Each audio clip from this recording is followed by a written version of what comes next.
We made it to week 6, Niku.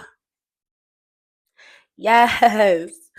Um, week 6, recovering a sense of abundance. This week has been really fun.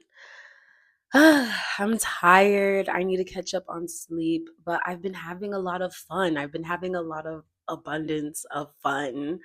Um, and to be honest, this week I wasn't really that into the coursework. I wasn't really deep into the coursework.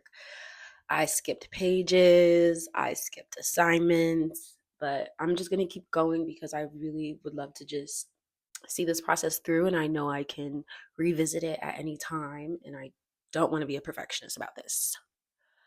So, exactly that abundance, I think I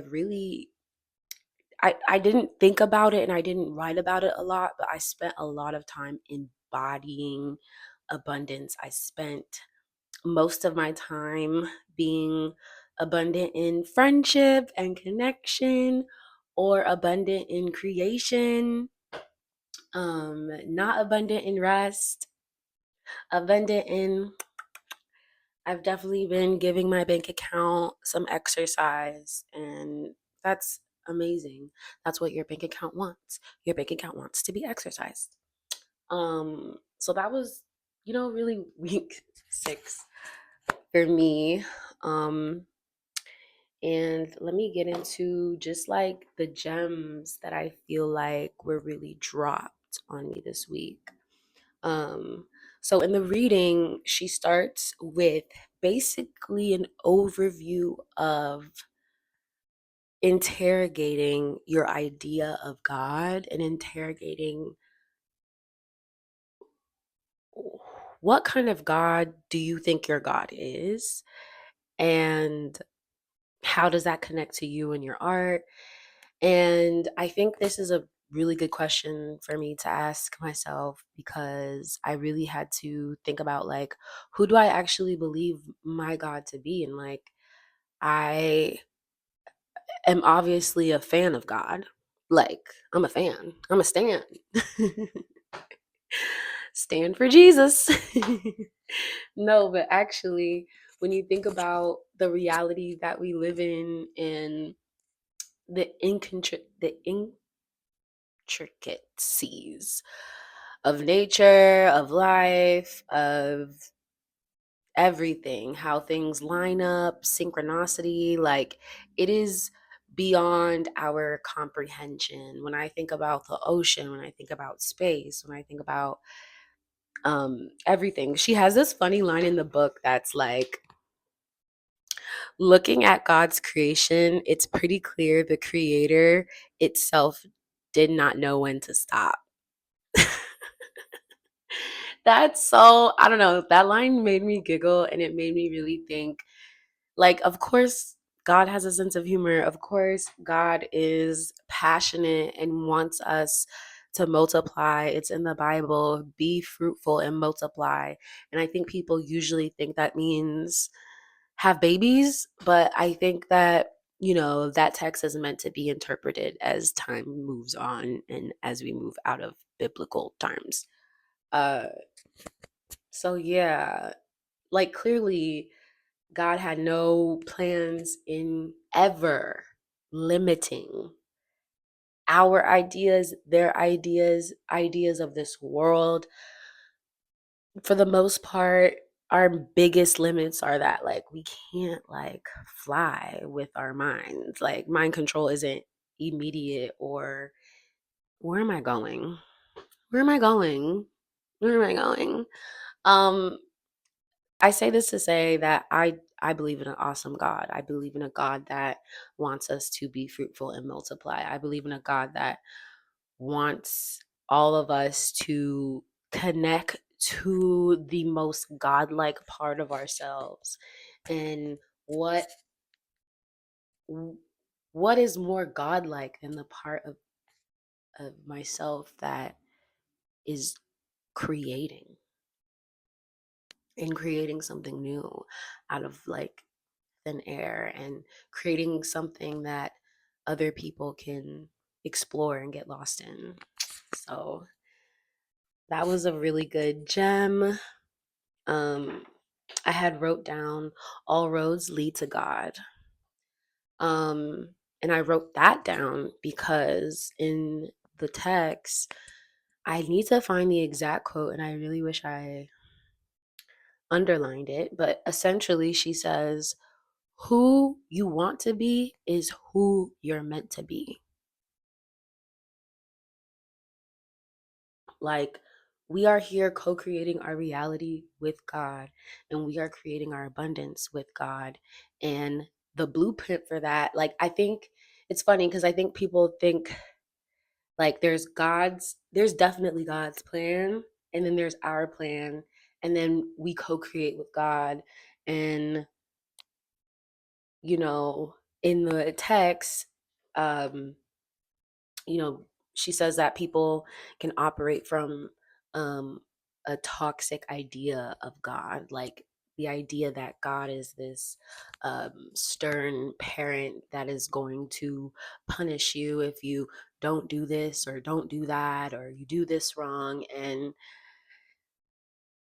I feel like there's evidence that contradicts that, right? There's evidence that God is an individual that will work with you, and not an individual, an entity of a large entity that we are a part of, and will work with you and will help you explore and get your visions and your dreams out.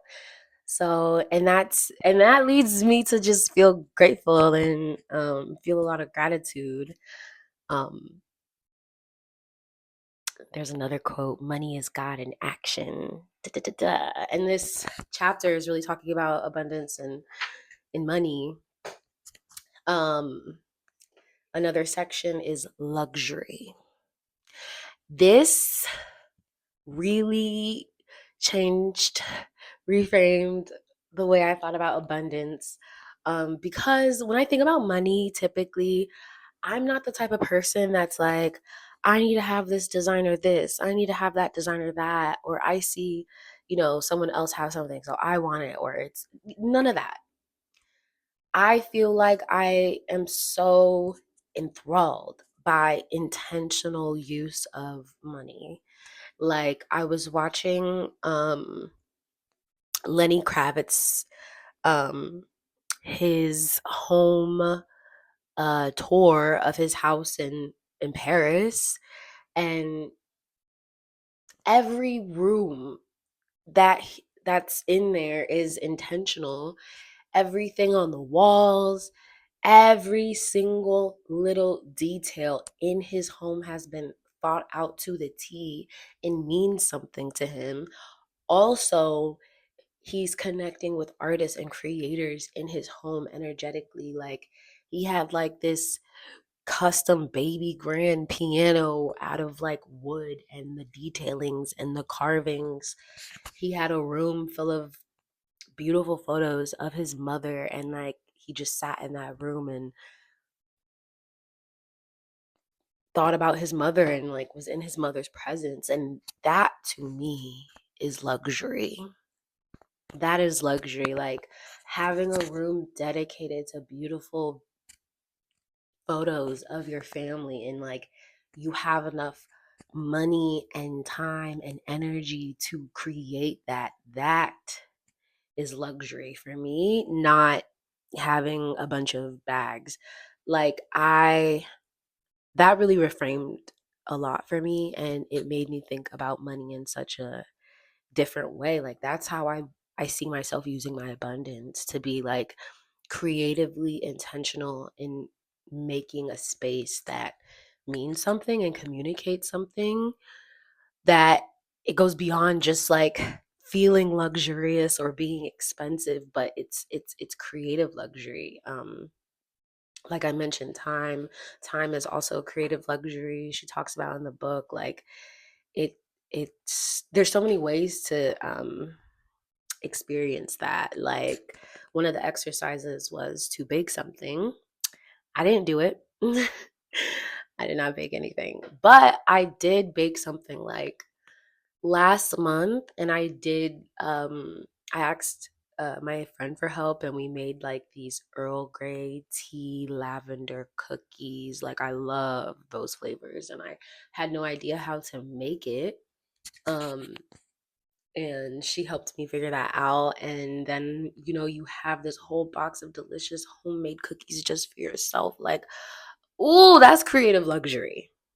So, do that assignment, because that really taught me, like, okay, um that's creative luxury. Like, I want to be able to conjure up the exact things that I'm looking for. Like, the fact that I could just make Earl Grey tea cookies whenever I want is a luxury. The fact that I can write a film or make a mix or do a rap is a luxury. And that leads me to the idea there's creative abundance and then creative, oh, sorry, it's creative abundance, creative luxury, and then creative abundance. That was really big for me this week. And I think it really reframes um, a lot of what I desire to reap from my creative efforts. Um, and creative abundance for me, it's like what everyone's talking about, like, oh my gosh, it's so hard to be multi hyphenate. And when I think about it that way, it's very stressful. Like, oh my gosh, I'm a multi hyphenate. I have to explain to people all the different facets that exist into me. I'm a writer, I'm a director, I'm a DJ, I'm a performer. Like, it's a lot when you try to, like, just reduce it in that way. Um, but in reality, I just believe in creative abundance. I know that I have a main line of work. I think that in this realm, I'm the most comfortable if someone's asking me to, like, work on a production with them and, like, really figure out the producing side or the directing side or the writing side. But then when it comes to me as a performer, as an actor, as a singer, I'm much more like I'm a little more guarded in that um space.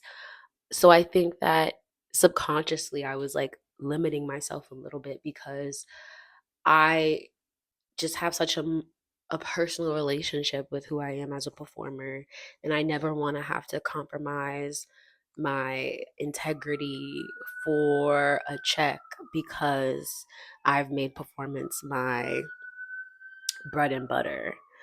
I think having full creative control is really important for me. Um yeah, like, I already know working for other people is quite tough, but I love collaboration. I love collaborating with people. I love scheming and getting creative ideas about how to make more money. That's creative abundance to me. Like, I'm seeking that. I'm seeking that creative luxury, and I'm seeking that creative abundance. And how that's been showing up in my life, I think, for the past week is saying yes. I think I am getting like requests to, as I'm opening myself up more, I'm getting requests to collaborate in a lot of different and interesting ways. And like, I'm like, okay, I can bring a new part of me to this space. And then I'm also rethinking about how I approach DJing specifically, because it's like one of my singular performance art forms, and I'm really feeling the need to kind of like elevate that in a way. So, creative abundance. Um, so yeah, this was a really great week. Next week is recovering a sense of connection, and I think I'm gonna be a lot more into those weeks because, like, I need that. I need that connection. I need the next weeks. I know I need.